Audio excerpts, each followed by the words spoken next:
কুমিল্লার মুরাদনগরের ধর্ষণকাণ্ডে মব তৈরি পেছনে দুই ভাইয়ের দ্বন্দ্ব। ইমোতে বার্তা পাঠায় মূল পরিকল্পনাকারী শাহপরাণ। বড় ভাই ফজর আলীকে ফাঁসাতে পরিকল্পিতভাবে এই ঘটনা ঘটায় তারই ছোট ভাই শাহপরাণ। রাজধানীর কারওয়ান বাজারে সংবাদ সম্মেলনে এসব তথ্য জানায় র্যাব।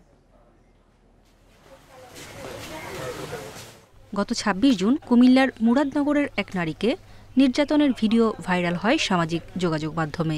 তাতে দেখা যায় একদল মানুষ ওই নারীকে মারধর করছে। এ ঘটনায় মামলা করেন ভিকটিম নারী। গ্রেপ্তার হয় নির্যাতনকারী ফজর আলী। তবে মব সৃষ্টির ঘটনা থেকে যায় অনেকটা আড়ালে। ধর্ষণকাণ্ডে মূল হোতা শাহপরাণকে বৃহস্পতিবার কুমিল্লার বুড়িচং থেকে গ্রেপ্তার করে র্যাব।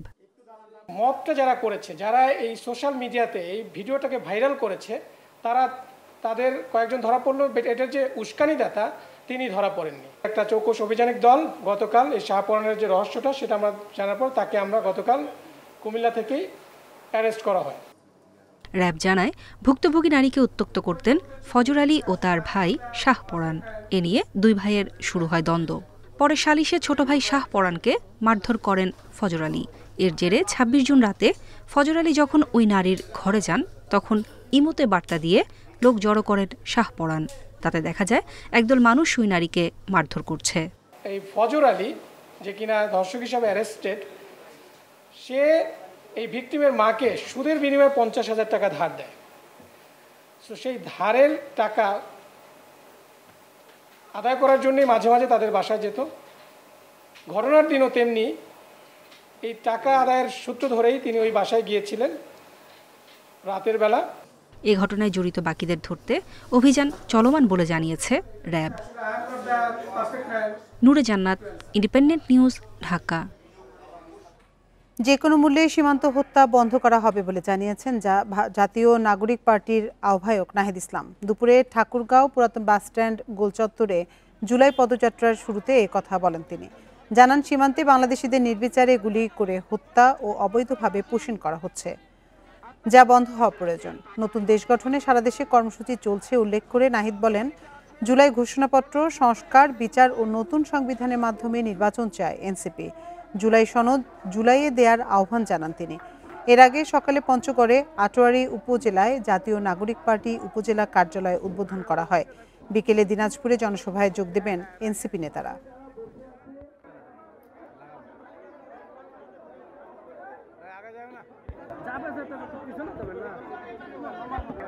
মৌলিক সংস্কার, জুলাই গণহত্যার বিচার এবং নতুন সংবিধানের জন্য আমরা লড়াই করছি। অবশ্যই জুলাই আগস্টের মধ্যেই জুলাই ঘোষণাপত্র দিতে হবে এবং এর সাংবিধানিক ভিত্তি থাকবে এই জুলাই ঘোষণাপত্রের। যেই কারণে আমাদের দেশের হাজারো মানুষ রক্ত দিয়েছে, জীবন দিয়েছে, আমরা তাদেরকে স্মরণ করতে চাই। রংপুরে জামায়াতের সমাবেশ আজ। প্রায় ১৭ বছর পর সমাবেশ ঘিরে সকাল থেকে জেলা স্কুল মাঠে জড়ো হচ্ছেন নেতাকর্মীরা। এতে বক্তব্য রাখবেন দলের আমির ডাক্তার শফিকুর রহমান এবং এটিএম আজহারুল ইসলাম সহ কেন্দ্রীয় ও স্থানীয় নেতারা। আয়োজকরা জানান, বিভাগের ৮ জেলা থেকে ২ থেকে ২.৫ লাখের বেশি কর্মী উপস্থিত হবেন এ সমাবেশে। আগামী সংসদ নির্বাচনে বৃহত্তর রংপুরের ৩৩টি আসনে দলকে জয়ী ও উজ্জীবিত করার পাশাপাশি পুরো বিভাগের মানুষের কাছে জামায়াতের পরিকল্পনার বিষয়ে বার্তা পৌঁছে দেওয়ার কথা জানান সংগঠনটির নেতারা। এদিকে জামায়াতের সমাবেশকে ঘিরে জেলায় নিরাপত্তা জোরদারের কথা জানিয়েছেন পুলিশ সুপার।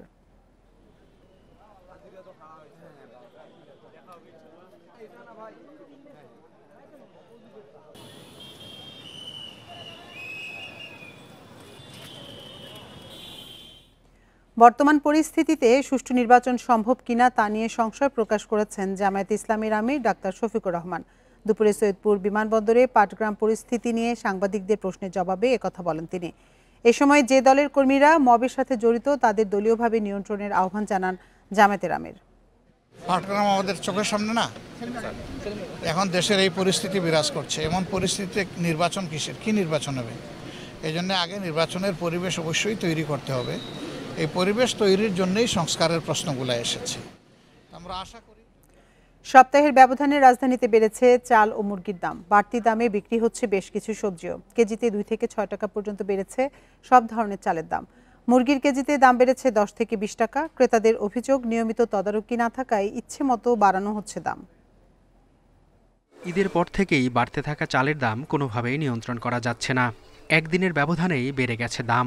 শুক্রবার রাজধানীর বাজারে প্রতি কেজিতে 2 থেকে 6 টাকা বেশিতে বিক্রি হচ্ছে সব ধরনের চাল।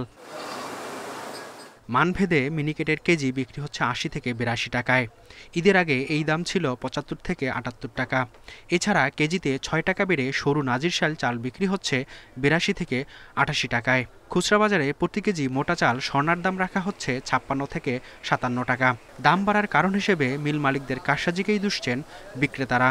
মেইলাররা এবং কর্পোরেট কোম্পানিগুলা কৃষকের দিকে ধানগুলো প্রথম সিজনে কিনে রাখা গোডাউনজাত করে রাখা তারা এখন বাজারে মানে এই দাম বাড়াইতে আছে। ভাত আমাদের প্রধান খাদ্য, সেটাও আমাদের জন্য এখন সমস্যা হয়ে গেছে। আগে যদি 2 পট রান্না করতে, এখন বলি যে 1.5 পট।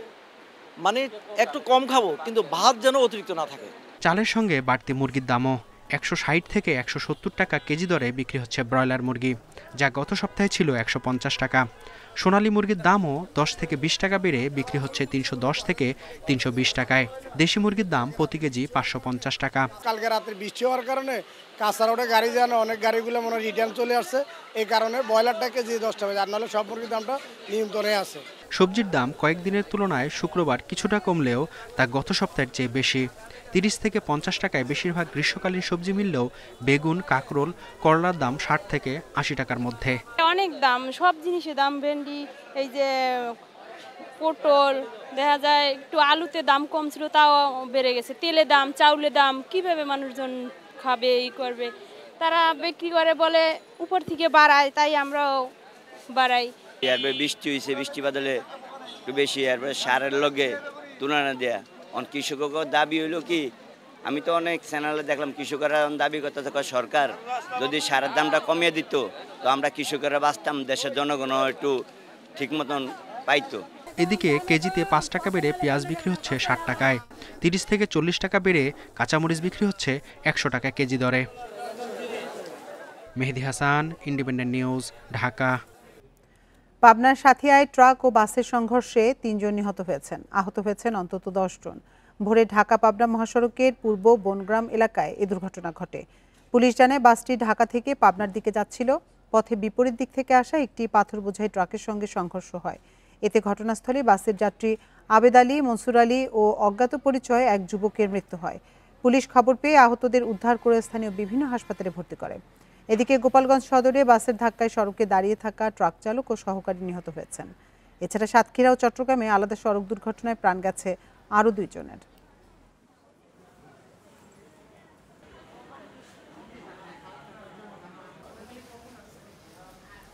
যশোরের ঝিকরগাছায় বিয়ের প্রস্তাবে রাজি না হওয়ায় নারীর ওপর অ্যাসিড ছুড়ে মেরেছে এক দুর্বৃত্ত। এতে ওই নারী, তার ছেলে এবং মা দগ্ধ হয়েছেন।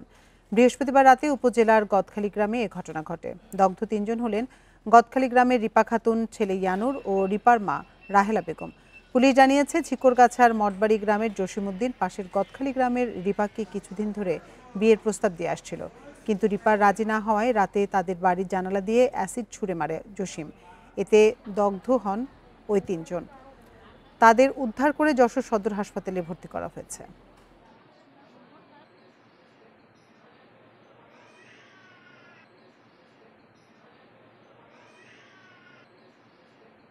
এখন আশঙ্কা মুক্ত বলা যায়, হ্যাঁ, বাচ্চার অবস্থাও আশঙ্কা মুক্ত বলা যায়, অথবা একটু ভোগান্তির শিকার হবে, আশঙ্কা মুক্ত। আর আমাদের কনসালটেন্ট যারা আছে ভিতরে, ওনারা ওয়ার্ডে ভর্তি আছে। সক্রিয় মৌসুমী বায়ুর প্রভাবে রাজধানী সহ সারা দেশেই আজ বৃষ্টি হতে পারে। কোথাও কোথাও ভারী থেকে অতি ভারী বৃষ্টির শঙ্কা রয়েছে। আগামী 5 দিন এই অবস্থা অব্যাহত থাকার পূর্বাভাস দিয়েছে আবহাওয়া অধিদপ্তর। সংস্থাটির তথ্যানুসারে আজ খুলনা, চট্টগ্রাম সহ 7 জেলার দক্ষিণ পশ্চিম দিক দিয়ে ঘন্টায় 45 থেকে 60 কিলোমিটার বেগে ঝোড়ো হাওয়া বয়ে যেতে পারে। এসব এলাকায় হতে পারে বজ্রসহ বৃষ্টি। নদীবন্দরসমূহে জারি রয়েছে 1 নম্বর সতর্ক সংকেত। সারা দেশে আজ দিন ও রাতের তাপমাত্রা অপরিবর্তিত থাকবে। ভোর 6টা পর্যন্ত গত 24 ঘন্টায় দেশের সর্বোচ্চ বৃষ্টি রেকর্ড করা হয় কক্সবাজারে 136 মিলিমিটার। এ সময় রাজধানীতে বৃষ্টি রেকর্ড করা হয় 24 মিলিমিটার। 1 বছরে বুয়ারের শহীদদের পরিচয় শনাক্তে কোনো উদ্যোগ নেওয়া হয়নি, এমনকি কবরগুলো সংরক্ষণের কোনো পদক্ষেপও নেওয়া হয়নি বলে অভিযোগ জানিয়েছেন বৈষম্য বিরোধী ছাত্র আন্দোলনের কেন্দ্রীয় কমিটির নেতারা।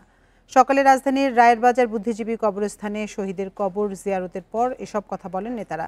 সভাপতি রিফাত রশিদ বলেন, পাকিস্তানি হানাদার বাহিনী যেভাবে গণকবর তৈরি করেছিল, ফ্যাসিস্ট হাসিনাও সেভাবে গণকবর তৈরি করেছে। পুলিশ আবার হাসিনার আমলের মতো ফ্যাসিস্ট হয়ে উঠেছে অভিযোগ করে তিনি বলেন, গণহত্যায় জড়িতদের বিচার প্রক্রিয়ায় গতি দেখলে কচ্ছপও লজ্জা পায়।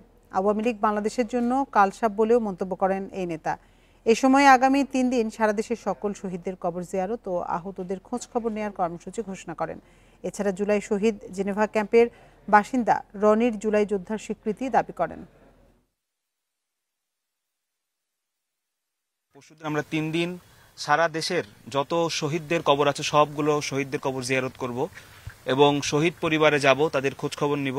সংস্কার একটি চলমান প্রক্রিয়া, যেরকম সত্য সেইভাবে মৌলিক সংস্কার ব্যতীত আমাদের একটি নতুন করে সংসদে যাওয়া, নতুন করে একটি নির্বাচন হওয়ারও কোনো প্রকার সুযোগ নেই।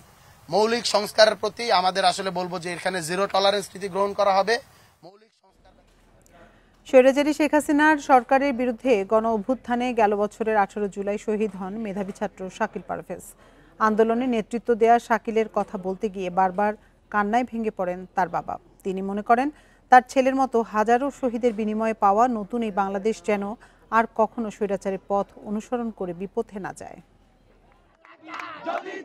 জুলাই গণ অভ্যুত্থানের শহীদ শাকিল পারভেজ ছিলেন মানারত ইউনিভার্সিটির বিবিএ 3য় বর্ষের ছাত্র। 3 বোনের 1 ভাই। গ্রামের বাড়ি লক্ষ্মীপুর সদরে। পরিবারের সঙ্গে থাকতেন গাজীপুরের টঙ্গীতে। সেখানেই দীর্ঘদিন ধরে ব্যবসা করছেন তার বাবা। আমি তো ভাবতে আছি, যখন আমি চলে যাব আমার লাশটা কে নেবে। বৈষম্য বিরোধী আন্দোলনের শুরু থেকেই সক্রিয় ছিলেন শাকিল। গেল বছর 18 জুলাই রাজধানীর উত্তরার আজমপুরে ছাত্র জনতার মিছিলে নির্বিচারে গুলি চালায় পুলিশ। সেখানেই নিহত হন প্রতিবাদী এই তরুণ। একমাত্র ছেলেকে হারানোর শোক এখনো কাটিয়ে উঠতে পারেননি বাবা। সড়ক আন্দোলন সহ সর্ব আন্দোলনের অগ্রণী ভূমিকা পালন করতো সবসময় আমার এই ছেলে। আপনি বিভিন্ন ফুটেজ যদি সংগ্রহ করেন দেখতে পাবেন, ও সবসময় আন্দোলনের নেতৃত্বের দায়িত্বে থাকার চেষ্টা করত। শাকিল শহীদ হওয়ার পর কবর দিতে গিয়েও চরম ভোগান্তির শিকার হয় তার পরিবার। শাকিলকে আপনারা এখানে দাফন করেছেন, আপনাদের গ্যালারি এখানে সব বৃত্তান্ত নেওয়ার পরে যে বলছে আপনারা এখানে প্রশাসনের বা সরকারের অনুমতি ছাড়া কেন দাফন করেন। এই দিকে আমার শাকিল চলে গেছে, এই দিকে আমার বাজারে একটা ছোট্ট একটা দোকান ছিল, আমার দোকানে হামলা করার জন্য, দোকান দখল করার জন্য, দোকানে ভেঙে দেওয়ার জন্য ওই উত্তর এলাকার কাউন্সিলর সহ তারা দলবল নিয়ে আসছিল।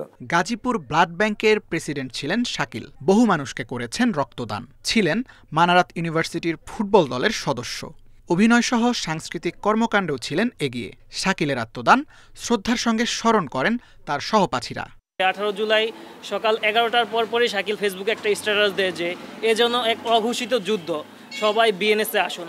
শাকিল হত্যার বিচার চেয়ে মামলা করেছেন তার বাবা। হত্যাকারীদের দৃষ্টান্তমূলক শাস্তি দাবি করে শাকিলের সহপাঠী ও পরিবারের সদস্যরা বলছেন যেন আর কোনো তরুণ এমন নির্মমতার শিকার না হন।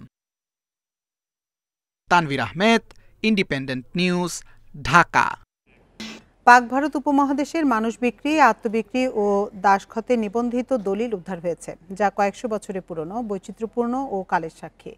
1778 সালে কলকাতায় ছাপাখানা চালু হওয়ার আগে ও পরের পুরনো বাংলায় লেখা এসব দলিলের পাণ্ডুলিপি সংরক্ষণের উদ্যোগ নিয়েছে সরকার। 35 বছরের মসমাত ও তার 9 বছরের কন্যা শিশু উম্বরাকে দাস হিসেবে 40 রুপিতে শ্রী সদারাম সম্মোহনের কাছে বিক্রি করেন শ্রী ভবানী নারায়ণ পাল। 1801 সালের এই কবলা দলিলের সাক্ষী 3 জন। 1999 সালে এমফিল গবেষক ডক্টর মোস্তফা আহাদ তালুকদারকে দলিলটির কপি দেন বগুড়ার তৎকালীন জেলা রেজিস্ট্রার ওসমান গনি। 9 বছরের দৌলতকে 8 টাকায় গোলাম হিসেবে বিক্রি করেন জমিয়ত খান হাওলাদার। বেচা কেনার দলিলটি সম্পাদন হয় 1764 সালের 20 নভেম্বর। সাংবাদিক এস.এম. ইমামের উদ্ধার করা দাসখত সংক্রান্ত আরও 2টি দলিল হাতে পান কুমিল্লা কোর্টের আইনজীবী ইসহাক সিদ্দিকী। প্রথম দাসখতে উল্লেখ আছে, দেনার দায়ে 25 বছরের শেখ বিয়ানি নিজেকে ফয়েজউল্লাহর কাছে বিক্রি করেন 40 কাহান করিতে। দ্বিতীয় দাসখত পত্রে দেখা যায় শ্রী অনুপ রাম তার নিজ দাস শ্রী সানাই দাস ভিত্ত ও তার মা মসমত উরিদাসীকে খোরপোশ দিতে ব্যর্থ হয় তারা 28 টাকায় বিনোদ রাম ও সোনারামের কাছে আত্মবিক্রি হন। পূর্বে পাঠোদ্ধার করা এরকম আরও কিছু দলিলের উল্লেখ আছে এই আইনজীবীর লেখা বাংলাদেশের দাসতন্ত্র ইতিহাস গ্রন্থে। আর্যরা শুরু করেছেন ভারতীয় উপমহাদেশে যখন প্রবেশ করলেন, অনুপ্রবেশ করেছেন, তখনই এদেশের মানুষকে, ভারতীয় উপমহাদেশের মানুষকে দাস আখ্যা দিয়ে অনুপ্রবেশ করেছিল। মানুষ বিক্রি ও দাসখতের এসব দলিল সংগ্রহ, পাঠোদ্ধার ও গবেষণার পাশাপাশি পুরনো বাংলা লিপির অনেক দলিলের পাঠোদ্ধার ও সম্পাদন করেছেন এই শিক্ষক। যখন এদেশে দাস প্রথা প্রচলিত ছিল তখন দাসখত দিত মানুষ, অর্থাৎ কেউ যদি টাকা ধার নিয়ে সেই টাকা শোধ করতে না পারত তখন তার বিনিময়ে সে নিজেকে দাস হিসাবে মালিকের কাছে ক্ষত লিখে দিত। এ ধরনের গুরুত্বপূর্ণ দলিল সংরক্ষণের উদ্যোগ নিয়েছে সরকার। এই দলিলগুলা, এই বালামগুলা স্ক্যান করে ডিজিটাল মাধ্যমে এটা সংরক্ষণ করা যেতে পারে এবং আমার জানা মতে আমাদের মন্ত্রণালয়, আইন মন্ত্রণালয় এই বিষয়ে উদ্যোগ গ্রহণ করেছে। আগে বাধ্যতামূলক না থাকলেও 1774 সালে ব্রিটিশ সরকার দাস বেচা কেনার দলিল নিবন্ধন বাধ্যতামূলক করে।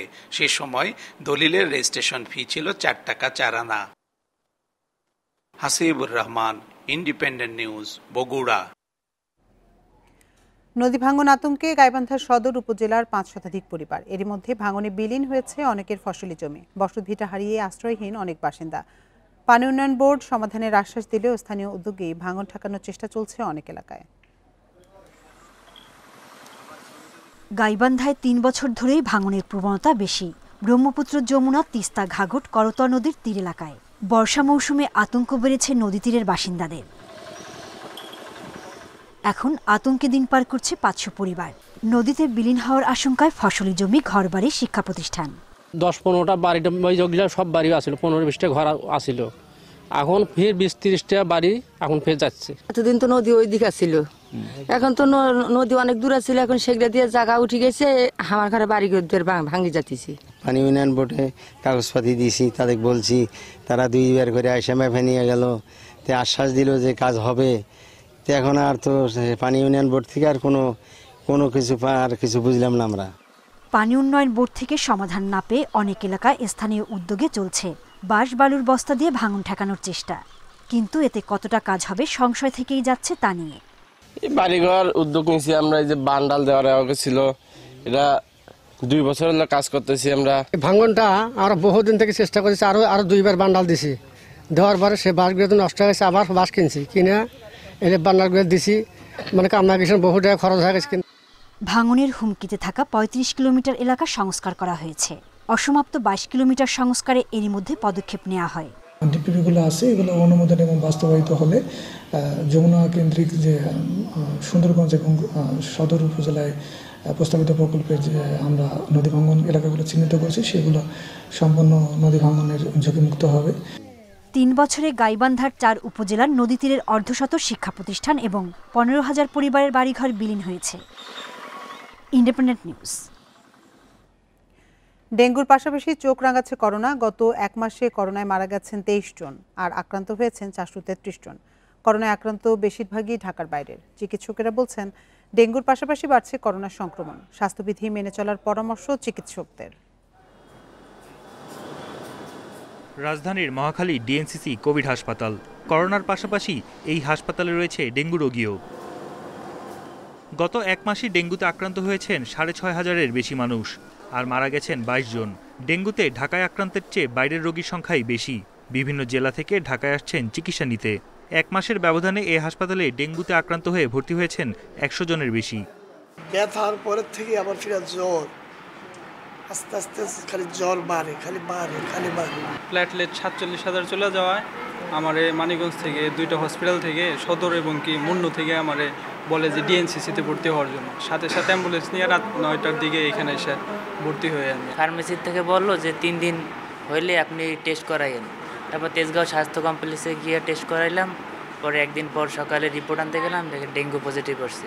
ডেঙ্গিটা প্রতি বছর আসে জুলাইয়ের পর থেকে, জুলাইয়ের মাঝামাঝি বা তারপর, কিন্তু এইবার কিন্তু একেবারে মিড জুন থেকে স্টার্ট হয়েছে এবং সংখ্যাটা কিন্তু ক্রমান্বয়ে বৃদ্ধি পাচ্ছে। এটা কিন্তু very much alarming.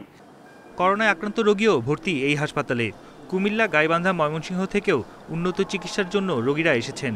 Oxygen support লাগছে বেশিরভাগ রোগীরই। আদার দেন 3 ডেথ কেসেস আমাদের কিন্তু অ্যারাউন্ড 40% পেশেন্টকে অক্সিজেন দিতে হয়েছে। তো আমরা বলতে পারবো না যেটা সবাই বাই মাইল্ড বা মডারেট হচ্ছে, কারো কারো কিন্তু এটা সিরিয়াসও হচ্ছে। ক্রিটিক্যাল পেশেন্টগুলো আমাদের দেখা গিয়েছে অ্যারাউন্ড 70%ই বাইরে থেকে এসেছে, আর ঢাকায় 30%-এর মতো। এবছর করোনায় আক্রান্ত 616 জনের মধ্যে এক মাসেই শনাক্ত হয়েছে 433 জনের, আর মারা গেছেন 23 জন। বন ইবনে কামাল, ইন্ডিপেন্ডেন্ট নিউজ, ঢাকা। অব্যবস্থাপনা ও নানা অনিয়মে দুর্ভোগের প্রতিষ্ঠানে পরিণত হয়েছে রংপুর মেডিকেল কলেজ হাসপাতাল। রোগী ও স্বজনদের অভিযোগ, নজরদারির অভাবে উত্তরাঞ্চলের সবচেয়ে বড় এই হাসপাতালটি এখন দালালদের দখলে। প্রতিটি জায়গায় টাকা ছাড়া মেলে না কোনো সেবা। এছাড়া নোংরা পরিবেশ দুর্ভোগ বাড়িয়েছে আরও বেশি। রংপুর মেডিকেল কলেজ হাসপাতাল আশপাশের বিভিন্ন জেলার চিকিৎসার ভরসাস্থল। তবে নানা অনিয়মে হাসপাতালটি এখন রোগীদের কাছে দুর্ভোগের স্থান। রোগী ও স্বজনদের অভিযোগ, দালালদের দৌরাত্মে প্রতি জায়গাতে হতে হয় নাজেহাল। ভর্তি থেকে শুরু করে সব জায়গাতেই দিতে হয় টাকা। আবার ভর্তি হলেও দেখা মেলে না চিকিৎসকের, পাওয়া যায় না সরকারি কোনো ওষুধও। বলে যে আমরা ম্যানেজ করে দিতে পারবো, আইসি রুম ম্যানেজ করে দিতে পারবো, তাহলে আপনাকে কিছু টাকা লাগবে, 2-3 হাজার টাকা লাগবে, 4,000-5,000 টাকা লাগবে। দেখতে আসে না, ওদের চাইতে মতন যেটা আমরা চাই সেটা পাইনি, ওরা লিখি দেয় কিনে এনে ব্যবহার করতে হয়। শুধু তাই নয়, পরিষ্কার পরিচ্ছন্নতার অভাবে পুরো হাসপাতালই হয়ে উঠেছে অস্বাস্থ্যকর। এসব বিষয়ে নজরদারি ও অব্যবস্থাপনাকে দুষছেন রোগীর স্বজনরা। বেড পাইতেছি না, তাহলে ফ্যান লাইট এগুলো তো অনেক সমস্যা আছে।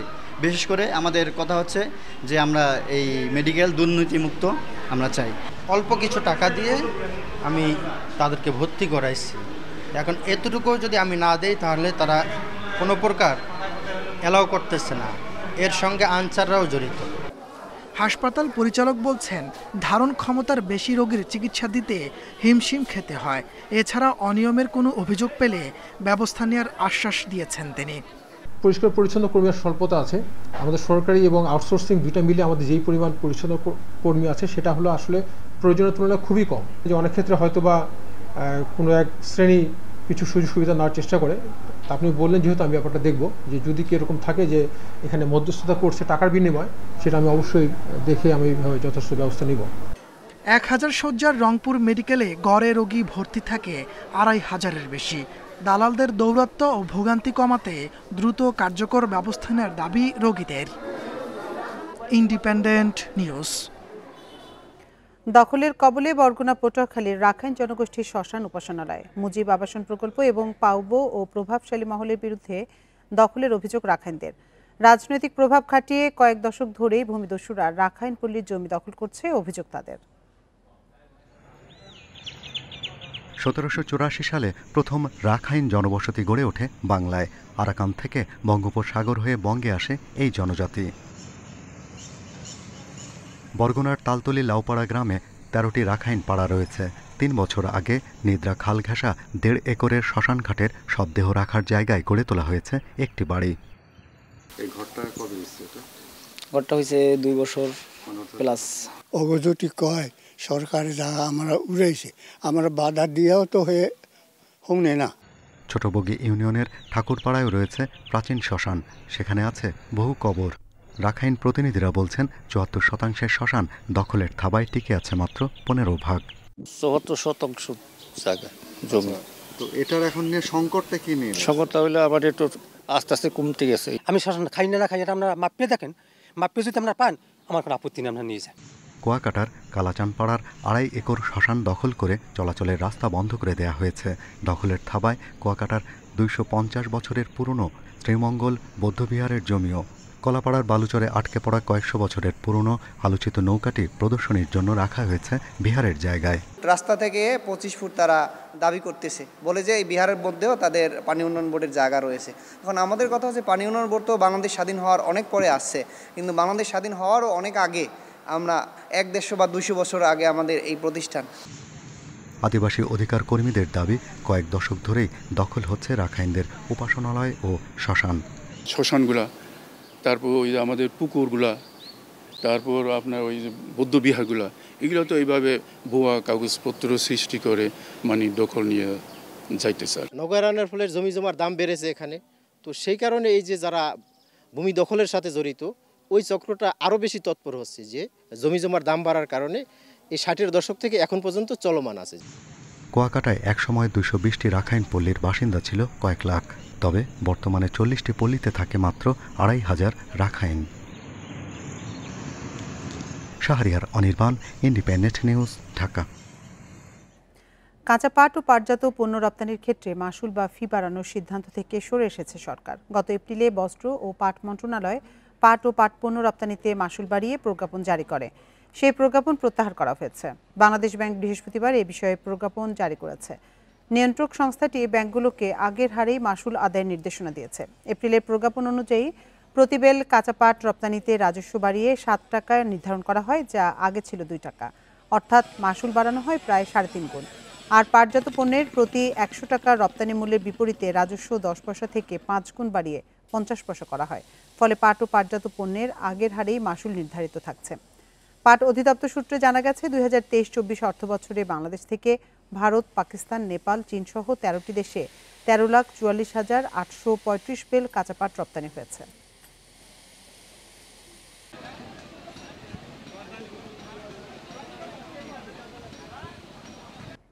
দেশের ব্যাংক বহির্ভূত আর্থিক প্রতিষ্ঠানগুলোতেও ভয়াবহ আকারে বাড়ছে খেলাপি ঋণ। কেন্দ্রীয় ব্যাংকের সর্বশেষ তথ্য অনুযায়ী 2025 সালের মার্চ শেষে আর্থিক প্রতিষ্ঠানে বিতরণ করা ঋণের 35.31% খেলাপি হয়ে গেছে টাকার অঙ্কে, যা দাঁড়িয়েছে 27,189 কোটি টাকায়।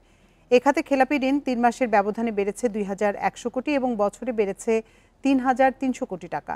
খাত সংশ্লিষ্টরা বলছেন, দীর্ঘদিনের অবলোপন, পুনঃতফসিল আর রাজনৈতিক প্রভাবের কারণে খেলাপির প্রকৃত চিত্র আড়াল রাখা হয়েছিল। তবে রাজনৈতিক পরিবর্তনের পর কেন্দ্রীয় ব্যাংকের কঠোর নজরদারিতে চেপে রাখা খেলাপি ঋণ এখন প্রকাশ পাচ্ছে। বাংলাদেশ ব্যাংকের সর্বশেষ পরিসংখ্যান অনুযায়ী 2025 সালের মার্চ শেষে আর্থিক প্রতিষ্ঠানে ঋণের মোট স্থিতি দাঁড়িয়েছে 76,987 কোটি টাকায়। এর মধ্যে 27,189 কোটি টাকা ঋণ খেলাপি হয়েছে।